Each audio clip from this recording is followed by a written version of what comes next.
Welcome back, I'm Kat King, and today I'm going to be sharing Phil Spencer's top tips for delayed completion, a property buying tactic that can really work in your favour if you know what you're doing. In fact, there's an absolute mountain of clever moving advice from Phil on the Move IQ website, so make a note to visit that later.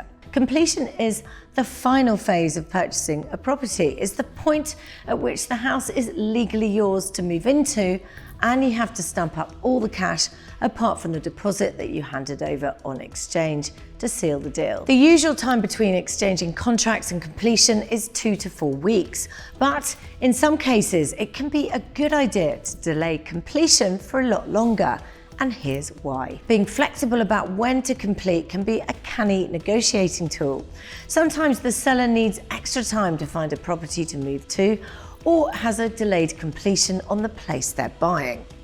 Or perhaps the property you're buying has been let out and the landlord who's selling is waiting for the tenancy to end. Other reasons for delaying completion might be that you're waiting for planning permission on the property and have exchanged subject to planning, meaning you don't have to fully commit until you know you can adapt the property in the way you'd like. Or perhaps you're moving area and don't want to move until the end of the school year.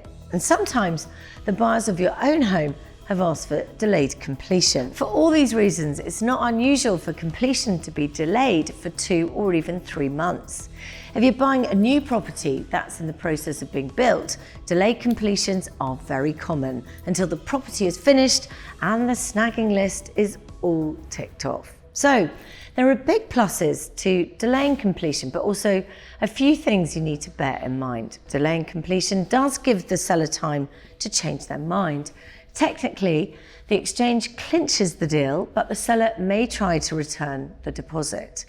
If you're the seller, you're legally obliged to hand over the property in the same state it was in when you exchanged. Anything that goes wrong between exchange and completion will be up to you to put right. As the buyer, it can be expensive to part with a 10% deposit if the completion is delayed by a long time, say 6 to 12 months. So sometimes in these cases, a 5% deposit is agreed. There's also no guarantee that the mortgage agreement in principle will still stand if you go for a long delay. Delayed completion is something that you and the seller must agree on, because it means you won't have your new home for a while and they won't have the cash for selling. But when it works, it means you have somewhere to move into when you're ready.